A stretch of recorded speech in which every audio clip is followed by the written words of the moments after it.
Hello, dear friends. Good to be with you again. Have you ever heard of pornography? It's this epidemic, this pandemic. Not sure I know the difference between those two words. That's mostly a male problem, right? Wrong! My friend Paige and I got to talking about this, and right when it was getting good, I asked her if I could hit the record button. So you're going to join us kind of right in the beginning of a conversation about what pornography is for females. We know what pornography is for males. It's looking at pictures. But what it is for females is a little more involved because, well, sex is just more involved for females. But if we want to get clarity on it and understand the impact that pornography in its fullest definition has on our society, we have to include accountability for the women too. So I'm going to do a short version and a long version. Feel free to share this with anyone you know whose life has been touched by pornography or whose relationship, more specifically, has been impacted by pornography. This conversation with Paige started by her saying to me, you know, Justin, I've never really had a problem with porn. And I ventured to say, you know, you may have had more experience with porn than me. and that needed some clarification. So join me jumping right in with Paige on Pornogra-she. You said you don't want to call it pornography? I mean, if we can call it pornography, I still think we haven't really found up a better term. But the basis of it is comparison between reality and I want this thing more, or this thing is better, or this thing is going to make me happy. And so what the reason it falls under pornography is because what we're comparing is the sexual energy that draws two people into a mating situation. But it usually happens last. Like, that happens with men first, visually, but I feel like that sexual connection happens last because it's the emotional and the mental and the spiritual. The female. Yes. But that's my point. Anything that initiates the stepping away from the committed partner. So it may not be I agree. May not be sexual for the female in the sense that her vagina's getting wet or her there's markers of physical sexual arousal. I'm not talking about that. I know. Because you think of it like an X. And on the left you have why we start in, or like how it starts for us and how it finishes for us. For males, it starts with sex and it goes. Oh, you're right. It goes into a relationship. Yeah. For females, it starts with relationship and it goes into sex. Yes. But whatever, the porn as I see it is whatever is drawing him away from the committed partner. So let's say I'm a man, I'm married, I have a wife. Yes, what started that mating process was a sex drive. But now we're married and we're in a relationship. But porn is me looking at images of naked women, of what I was first seeking initially when I began the mating process. Mm-hmm. So the female... So true! Continue, I'm listening. So what is that for her? What starts the initial process of seeking a mate in a female? And whatever it is, go ahead, list it out. Yeah, I mean, it could be a variance of things, right? It could be physical, great, cool, whatever. But usually, it's emotional, mental, financial. Financial is huge. Even though people are like, oh, money doesn't matter. Well, to a lot of women, it does, right? So if that was an initial, like, oh, he's successful, he's hardworking, that starts to change. He's not hardworking anymore, or he makes less money. Stop. Are you already doing it? Are you already, justifying your porn habit? No! I'm saying this is where that starts, because if that changes or if that goes differently, then that's where that temptation to look at men who are financially whatever and being like, oh, well, this guy's better. So this is whatever. So the female, in looking to mate with a male, starts that process with stories about his bank account, his emotional bank account, how he'll be with the kids, yes, his physique, all that. All of that. It starts with stories about his character, his personality. Yes. Right?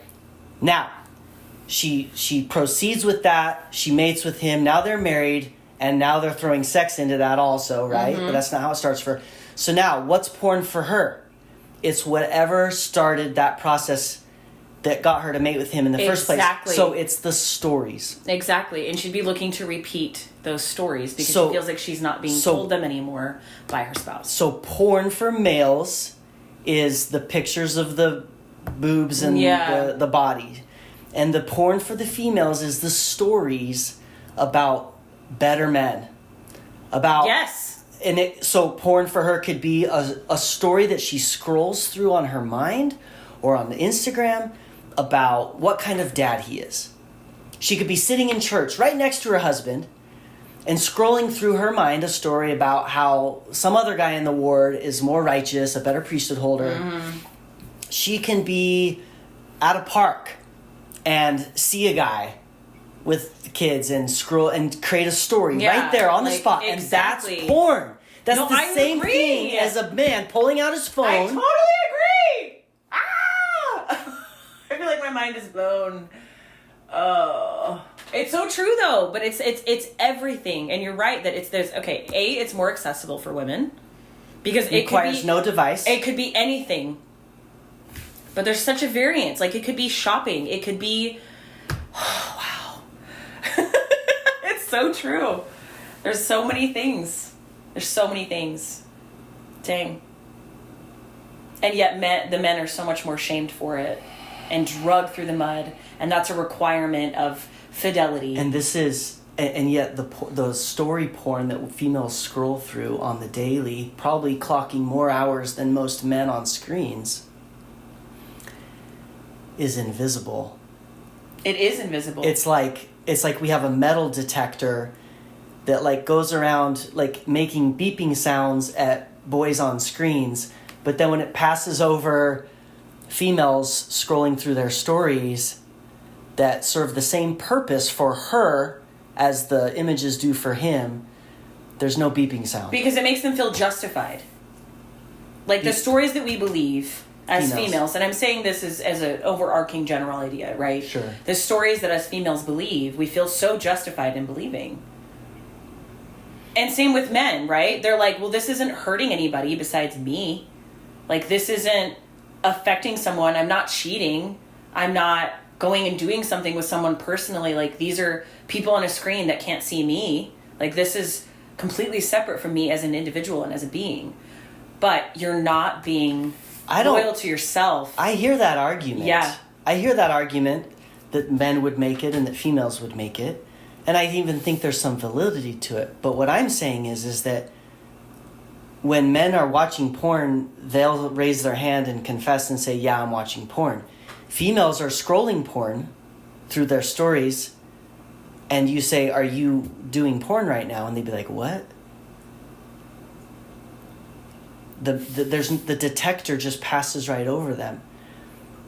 But that's what they're doing. What they're doing by scrolling stories in their mind is the exact, comparing men, their husband, to stories of other men, is the exact same thing as boys looking at nude women on screens. It has the same impact on the relationship. It tends toward the same objective.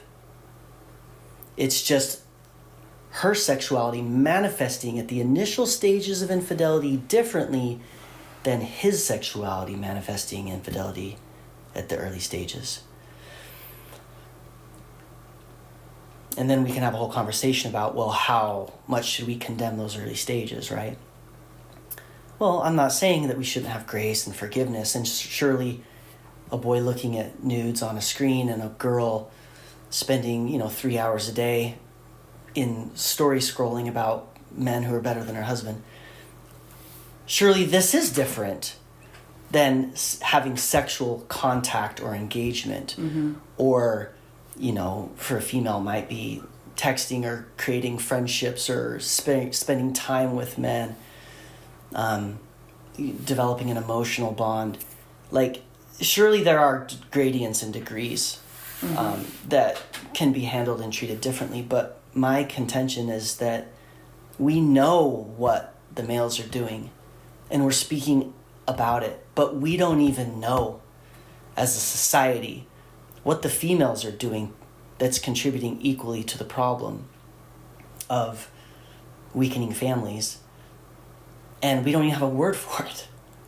Yeah. I say porn, and nobody's going to think about stories being scrolled through like tabs on a browser in her mind.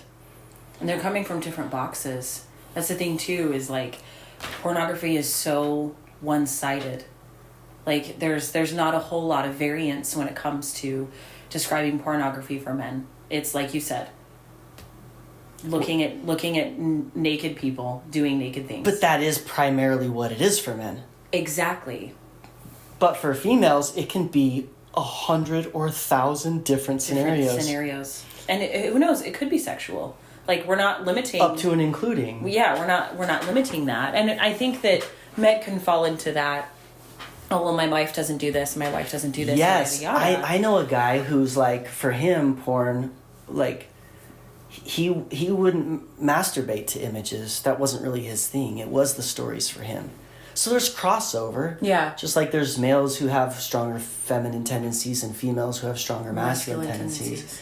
Yeah. So this is not like it's only this way on one side and it's only that way on the other. But primarily, this is the bulk, like we're talking about the bell curve. You know, there's obviously outliers, but the bulk of the people, if you were to pull them all and assess them individually, collectively, you'd have this graph that you could plot.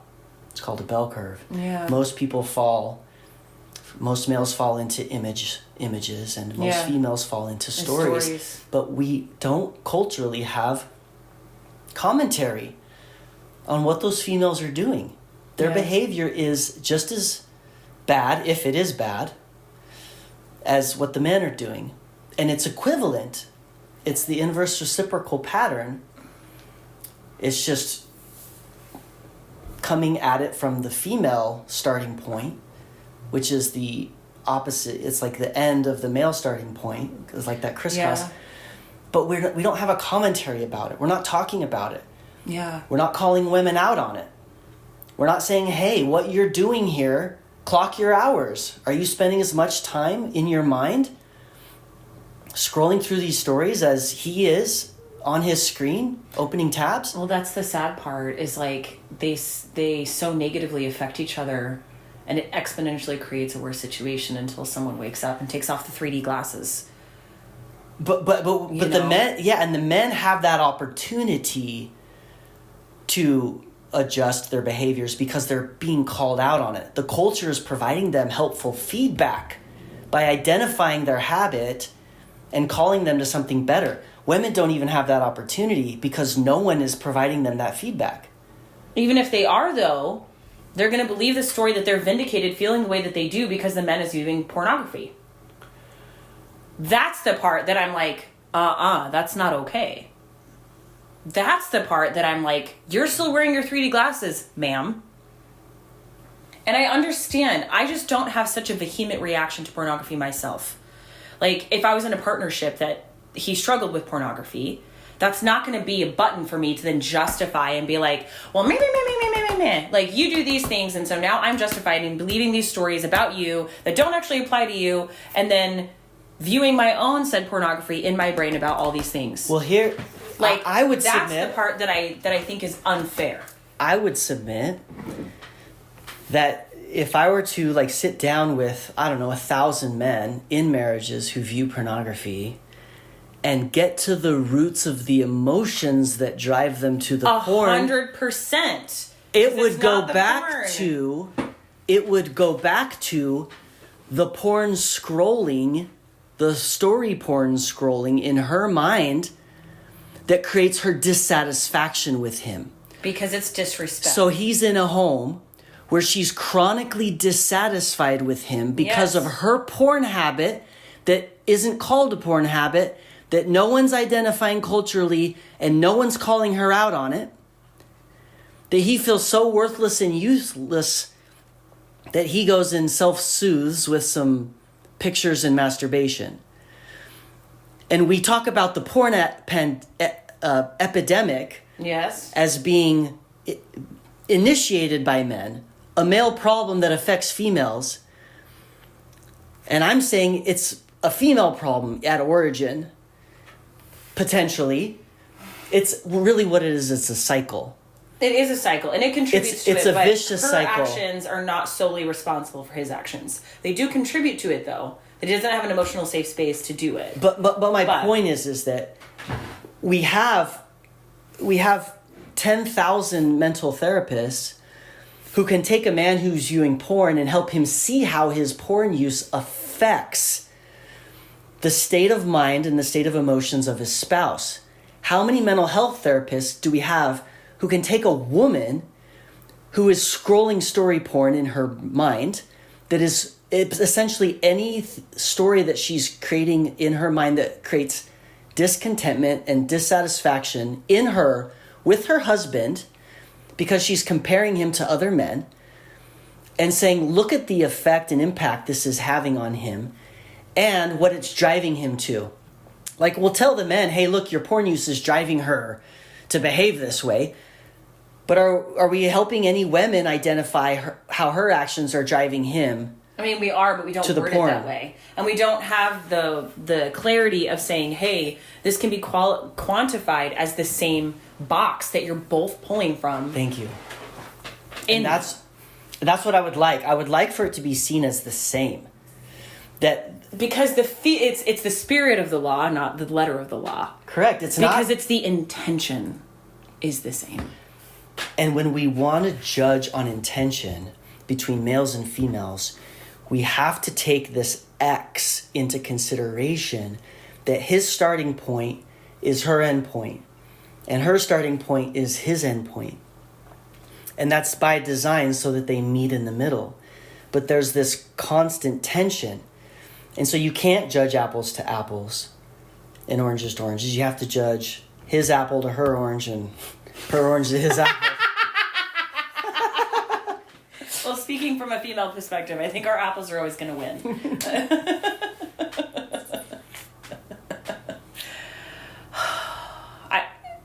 I think you're right, though. Like, I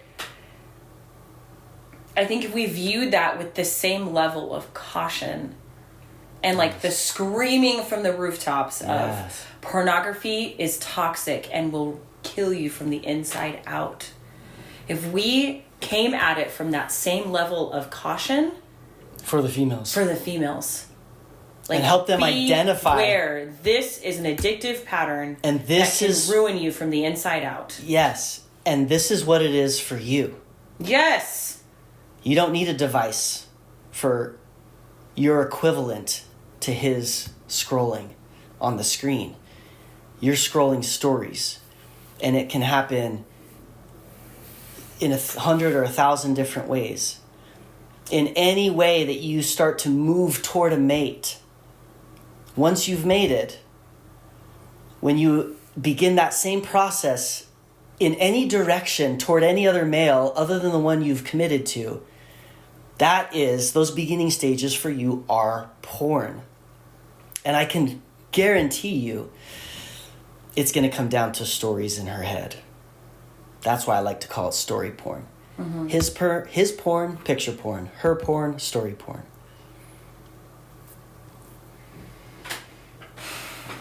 It makes me sad. Like, it's... Which part? It's sad to think of so many people that suffer this way. And it's like, they don't know. They don't understand. They don't get it. They don't see how that justification for...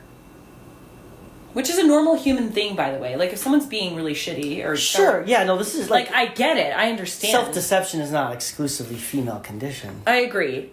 And it's not to say that anything that, like, would be justified for any kind of abusive behavior or narcissistic, like, control or... But maybe... Whatever. Maybe Sadia Khan is onto something when she says women believe their lies more than men. 100% they do! I totally agree with that.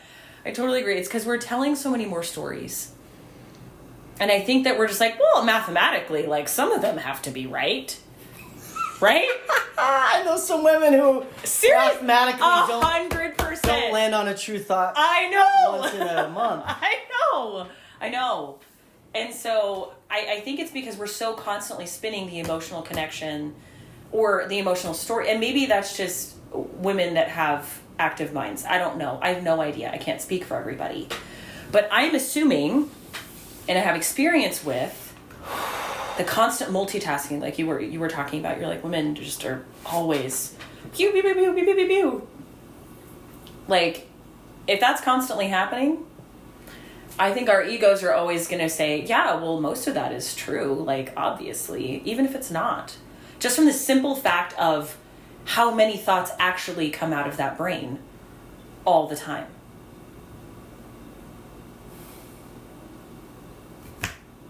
So we think of it as like, yeah, okay, well, some of those will land, like percentage-wise, blah, blah, blah, this is that. Which I don't think is necessarily true, but I think that's what perpetuates a lot of these thoughts. Because even just the smallest action or inaction, what we're always saying is does that man love me? And is he going to be here for me no matter what? Even if it's taking out the trash or not. That's the thought. And so if something contributes to that, negative or positive, that's the story they're going to tell. And that's the story we're going to try and figure out. And if it keeps happening, then the pattern creates. And then it's like, then it gets thrown on and on and on. Anyway, it's a whole thing. But the base of it, it's not healthy. It will hurt you. Well, it's fine for a female to always have that question in the back of her head. I mean, that's how she's designed. Temporally, she's dependent. And so that's why the question is there. But that phrase of any little thing he does could cause her to conclude. This is how females think. Right. But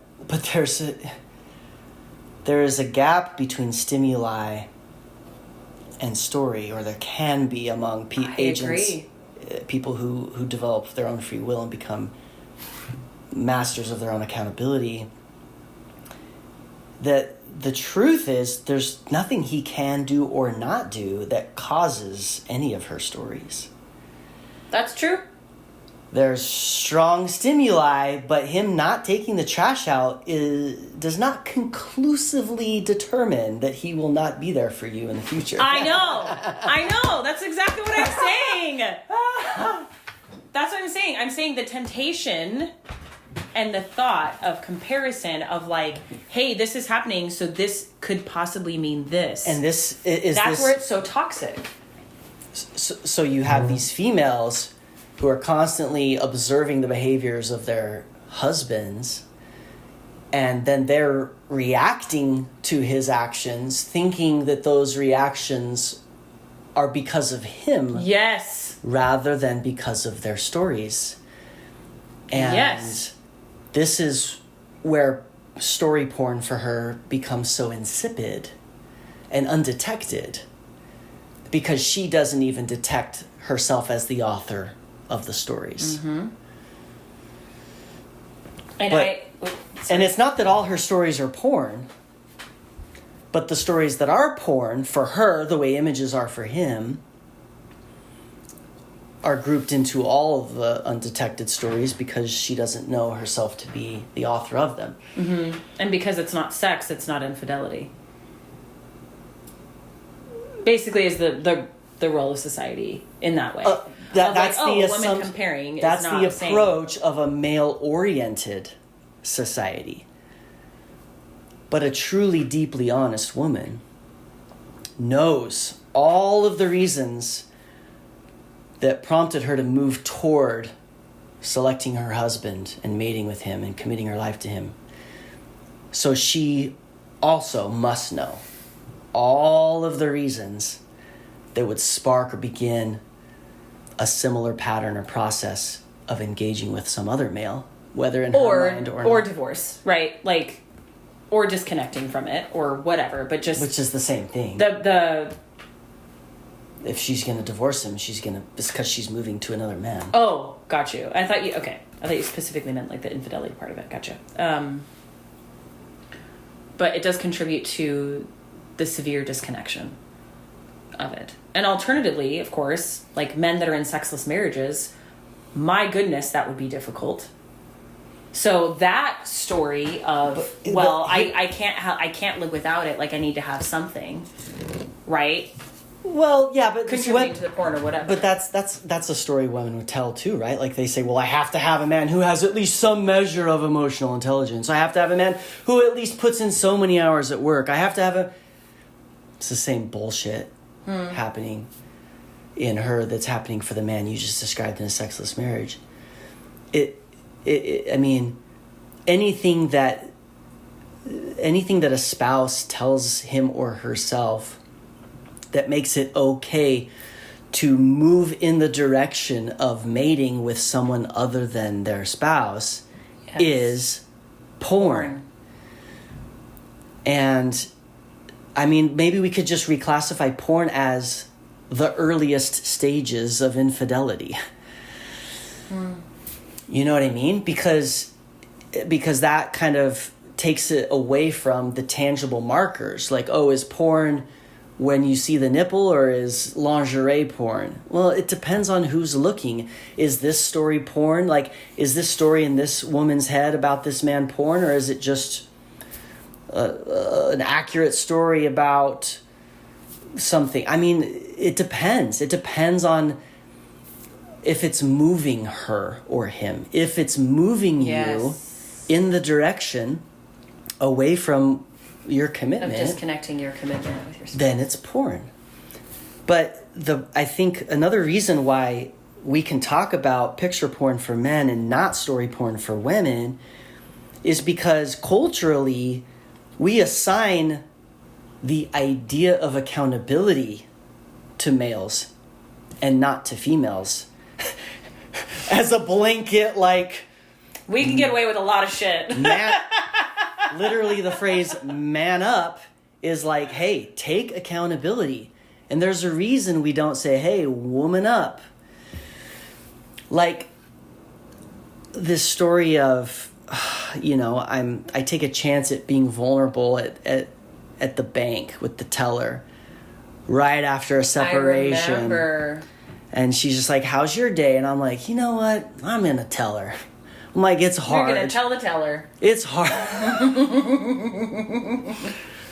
I told the teller that I was having a hard day. She's like, oh, why? I was like, well, I'm separated. She's like, what'd you do? Yeah. Because I'm male. Society, and I mean, this is coming from females and males. I mean, I know so many men who are like, hey, your family fails, your marriage ends, you're the captain of the ship. The captain takes responsibility. So this is messaging that males get. You're the captain, you're the leader. Captains and leaders are responsible for what? For everything that happens within their jurisdiction. Females don't get the same messaging. They don't have jurisdiction, so they don't take accountability. They're not in the habit. Culturally, they're not being culturally habitualized to think, to feel, to behave in ways that identify where their cause, where their choices create ripple effects and outcomes here, there, and everywhere. Mm-hmm. Because they're not being told from birth, you're the captain. Your marriage fails, it's your fault. It's crazy. Boys spend 19 years smashing rocks with hammers and doing life-risking things while women think about relationships. And then they get together, and then the relationship fails, and we say, the one who smashed rocks with hammers, it's his fault. Mm-hmm. Rather than the relationship expert. Well, geez. What do you think about that? It sounds like a lot of obligation. Well, I mean, I do agree with the sense that I think that the man's choices create more influence of where the relationship goes. But at the same token, I think that the accountability of the woman is not as communicated or expected as it should be. I agree with you on the second, disagree with you on the first. How so?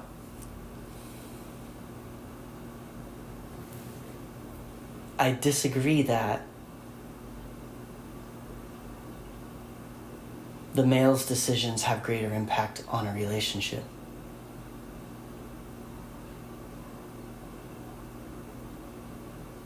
But I could be wrong. I'm open to education on this, but... Well, first of all, I want to say I'm not wanting to do away with the messaging that males receive. Like, you're the captain, you're the lead, everything is your fault. Likewise, if it's successful, all glory to you. Hey, I'm kind of like a hot and cold kind of guy, and I'm like, what did I say last night when we were playing the game? I'm like, it's like do or die. Like, do it or you die. Like, I'm okay with that approach. Like, it's all my fault or it's all my glory. That's fine with me. I'm okay to keep that message. But I wonder, that message has an impact on me. It stimulates in me, it challenges me to take accountability. Not just to take it when I'm told to take it, it challenges me to seek accountability.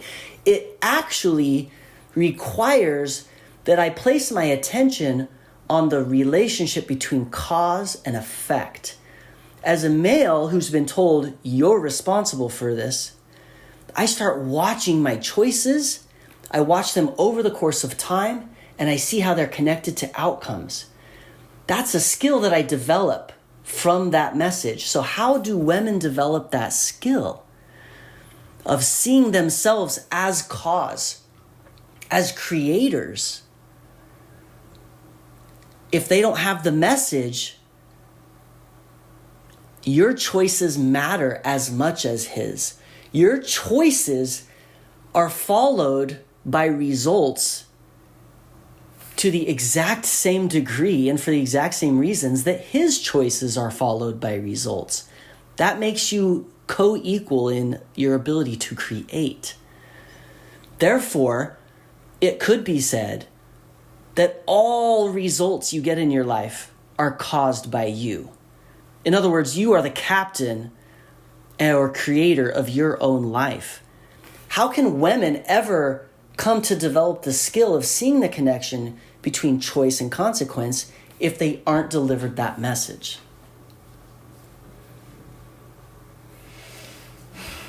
Well, it's accountability, really. Like, it depends on if they want to or not. It may not be given freely as an expectation, but it's still how life frickin' works. Clearly, some women crave it because there are pockets of females who are really taking hold of this notion of full, total autonomous accountability for their life, situations, marriage, career, everything. Right? I see it. I feel like that's the only way to live. But for the females, it's kind of like an option to pick up. Like, do I want to count this idea of accountability in my life? I could take it or leave it. The culture's not giving me the message. Well, to be fair, we're raised to be chronic people pleasers. Like, we're raised to manage the feelings of other people. We're raised to give and give and give and nurture and whatever, but not take care of ourselves. And that someone else, a man, your spouse, whatever, going from father to husband, will be responsible for taking care of you that way. That's the message. We're blind. We're blinded at birth. How queer. That this is your responsibility is to be what other people need you to be and to support and love and whatever these people, but not in the sense of you need to experience a bunch of ego deaths too, so that you can be the kind of partner you need to provide a safe space for your husband, so that he can then give you everything and you can reflect back exactly what he needs. Like, it doesn't, maybe it's just me, but I was not given that message of, hey, if you're driving the ship, you're going down with it because you're responsible for everything that happens. I think I actually would have loved to have that kind of mindset. I've never heard a young woman in our church have that message delivered. Like, I've never watched that message delivered to a young woman. Because codependence is taught. It's having a disease to please is a great book, by the way. Oh my gosh, that is one of the best books I've ever read. It's called The Disease to Please. It's so good. Very, very palatable. But that's how we're taught, is be codependent. Like, you don't have to worry about your feelings because your husband's going to take care of those for you. Oh my gosh, how dangerous. I know. So you have these women endowed in the image of the almighty creator of the universe. They themselves wielding the sword of creation, like drunk people holding it over their head, just smashing to oblivion all around them because they don't understand themselves as cause. They only understand themselves as a reflection, as consequence. So when the husband doesn't measure up, they're just like their visceral, natural woman response is the correct response to their own mind because they have been trained to be this sort of reactive, reflexive thing. Yep. And my favorite, like, episodes of any podcasts or YouTube channels or anything I've ever listened to is when the woman is like, oh, I had to learn accountability. Yeah. I had to learn how to be okay with this. I had to change. I had to grow. I had to learn how to love them. I had to learn how to separate them from their actions. When the pornography it's the most beautiful addiction, thing. It's the most beautiful thing I've ever heard. It's amazing. I can't get enough of it. It's amazing. And I'm not stating that when people have problems or addictions that the other person is the problem. That's not what I'm saying at all. What I'm saying is coming into your own accountability and how you are going to be and who you are despite that thing. Females can do that. And I feel like that part of it is not really focused on, especially in the gospel. And it's so debilitating for our men that are struggling with pornography addiction. It's debilitating for the females. It's just awful. And, like, to me, and we actually had a really good, I think it was an institute like months ago, probably back in November or something. A lot of the males expressed that, like, women wouldn't even consider dating them at all if they had even, like, viewed pornography once.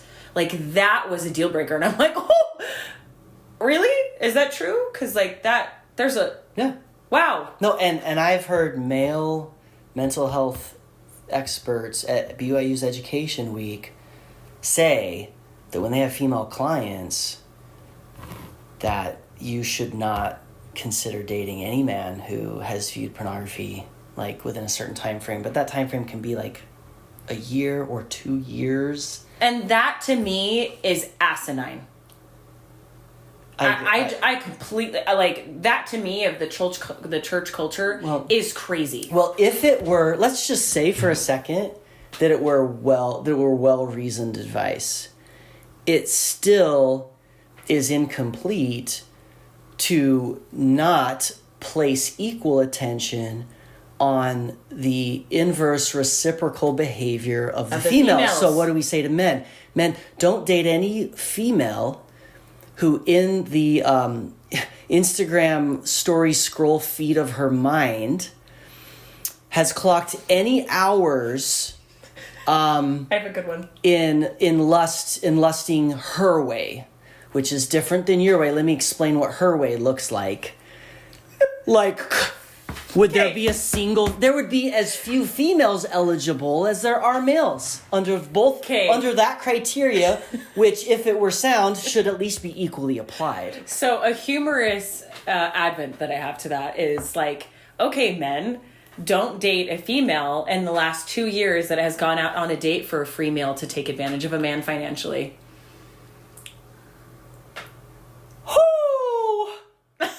Is that not the same thing? Because there's a lot of women that do that. There's a lot of women that are like, oh, well, it's a free meal, whatever. I'm leading toward, we're navigating new territory here.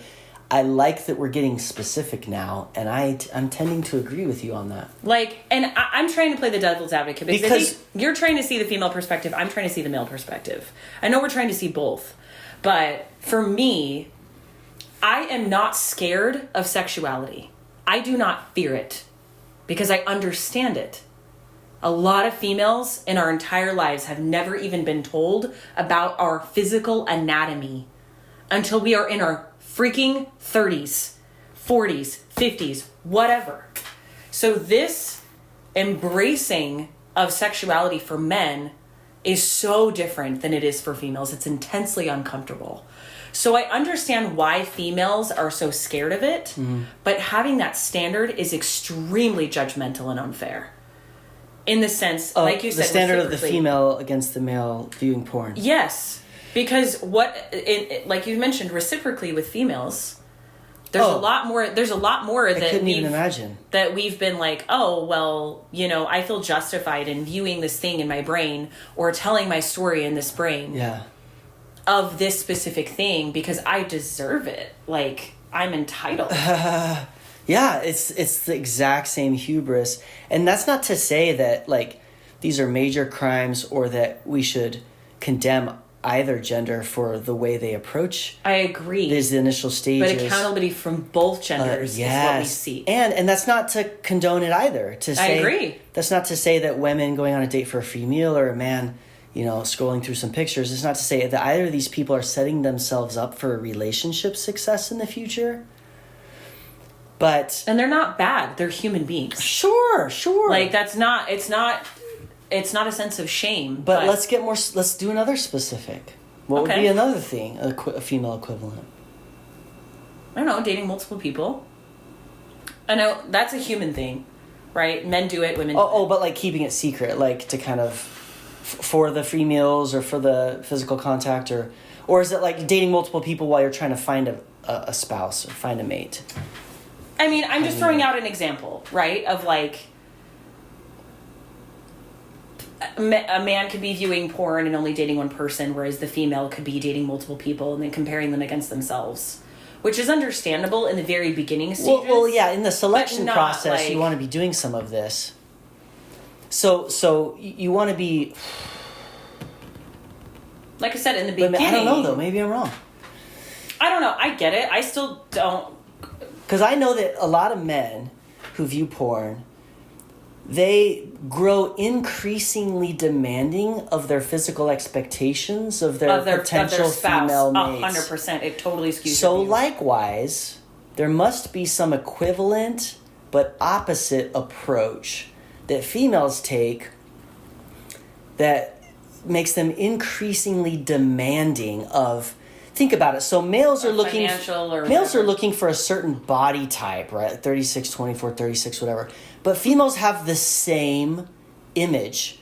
But his 36 is his bank account. His 24 is his parenting. Yes. And his 36 is his... It's how tall he is. Is how tall he is. Which is so unfair. It could be women only dating tall men. That could be her story porn. So common. I know so many women that are like, I can't date someone that's shorter than me. Mm-hmm. I'm like, that sucks. Mm-hmm.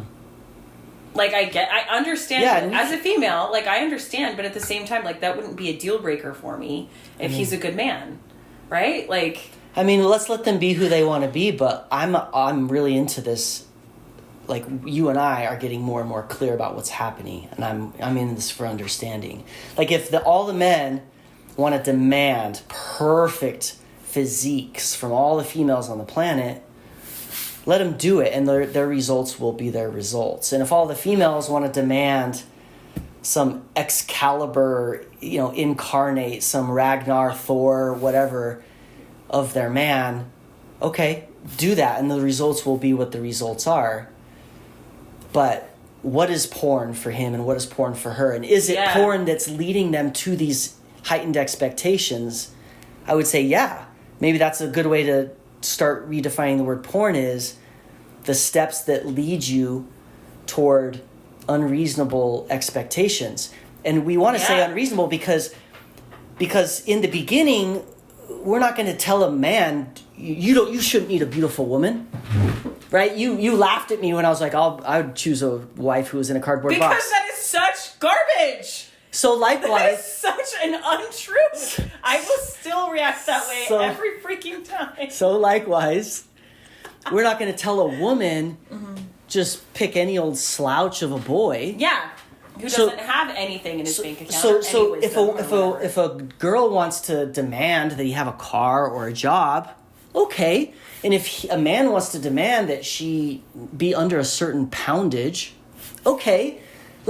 Those are preferences, and understandably so, respectably so. And there are people... In a certain sense, yes. Let us all be who we are. No, I agree. I'm just saying they're equivalent. And I'm just saying that most people would allow, in their almighty judgment, most other people a little bit of leeway on those initial stages. Yes. Him toward beauty. I completely agree. Her toward competence. And safety. Yeah. Whatever the markers are for her. Because there's multiple for her. For him, it's basically just beauty. No, not for a man who wants to stay married for a long time. He takes into account other factors, but carnally, animalistically speaking. But then there comes a point where we could call anything beyond that point just like porn, because it's intensifying these expectations beyond a point where it could actualize.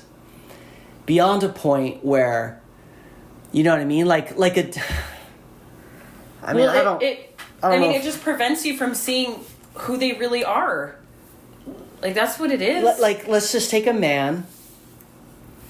Let's take a man who's married to a woman who 1,000 other men would judge as a 10 on the hot scale. Mm-hmm. He can still have demands of her. I know this is possible. This is actually true. Although you'd think it's impossible, it is actually possible for that man to go home and be like, oh, what a garbage wife I have. Put a plastic bag over her and give me somebody on a screen. Yeah. I know that sounds far-fetched, but No, you're right. It's true. It's possible. So likewise, there can be a female, and I can think of some, who are married to Thors and the best men. Not just physically, but in terms of competence, bank account, fidelity, integrity, parenting. They have it all. And she can still be like, yeah, but...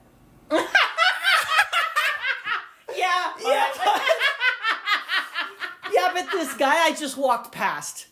Yeah, but this guy at the grocery store. And she can just catch a half a second glimpse of this dude at Trader Joe's, and she's off in Storyland about he's probably better than her husband in this way or that way. If he's shopping at Trader Joe's, he's a high quality man. And that is porn. I agree. She may as well pull out her phone and start jacking off in the grocery store aisle. It's the exact same experience. It's the intention. It's the female version of him doing that. But females don't know that they're doing it intentionally. That's the difference. Well, I'm telling you. Men are doing it intentionally, and you're saying that you want the accountability and the awareness to happen for the females because they're living blind to how they're contributing to the same intention as pornography is for men. The cause is connected to the same effect. Yes. For intentionally choosing and unintentionally choosing people. The choice is chased by result for both the conscious and the unconscious, the ignorant and the learned. So these women are having the same impact in society as the men are, regardless of whether they know it or not. It doesn't matter if our intent is to strengthen families and build stronger communities and nations by strengthening families, then this has to be addressed. This female version of this corrosion. So I'm curious if, in full transparency, if a woman was like, hey, husband, these are some of the thoughts that I had today, and I'm ashamed of them, and I want to build our connection better so that I can show up in a better way so that I'm not doing this anymore. Because I know a husband that would feel awful about the pornography use and be like, babe, I'm so sorry. I'm struggling with this. Would that women could offer that same measure of gift? They can. If they're taught to. Maybe. Right now, they don't even know to. But I'm telling you as a man that the hurt and the injury is happening. I agree. He is as hurt by her story porn scrolling as she is hurt by his picture porn scrolling. Mm-hmm. Except he's being told to apologize and she's not even being told to acknowledge. Yeah. But he's as hurt as she is. The injuries, the cuts in the fabric of our homes and nations are happening by both. Both have knives in their hands and are doing it. But only one half is being told to stop. Yeah. It's very, very... I think there's a conference talk that was about this. Maybe not to this specific level, but it was talking about, like, the comparison of... I think it was talking about, like, in marriages specifically, and how this is, like... I want to say it was Holland, but I don't know if it's true. It's years old, but... that's true vulnerability. And that's really where, like, you hope and pray that people can find and acknowledge, because the men are being forced to sacrifice themselves and be gutted on these altars of... For the good of the family. Like, we want men to view less picture porn. Of course we do. But if our focus is the family, we're not addressing the complete problem until we transport that same feedback from the male half over to the female half. Yeah. And that's fine that we start with the male. It's maybe the more obvious starting point. That's fine. But it's time now to graduate and to include the females and say, hey, do you want to help now as much as we're asking the men to help? And do you really want to be having... Do you want him to be having the same standards against dating you with your story porn weakness as you're being advised to hold him to with his picture porn habits? I completely agree. It's amazing how people wearing those 3D glasses is just like the normal way that we've always lived life until we're aware, until someone removes them. Yeah. Well, God bless us all. And I'm glad that the picture porn problem among males has been identified and that we're working on it. And if that's just a starting point, I'm fine with being the beginning of the movement. But we've got to ask our women to step up and see themselves as accountable, as equal contributors to whatever the problem is between, you know what I mean? Like, you can't have half a boat sink and the other half stay afloat. Like, it's just one thing.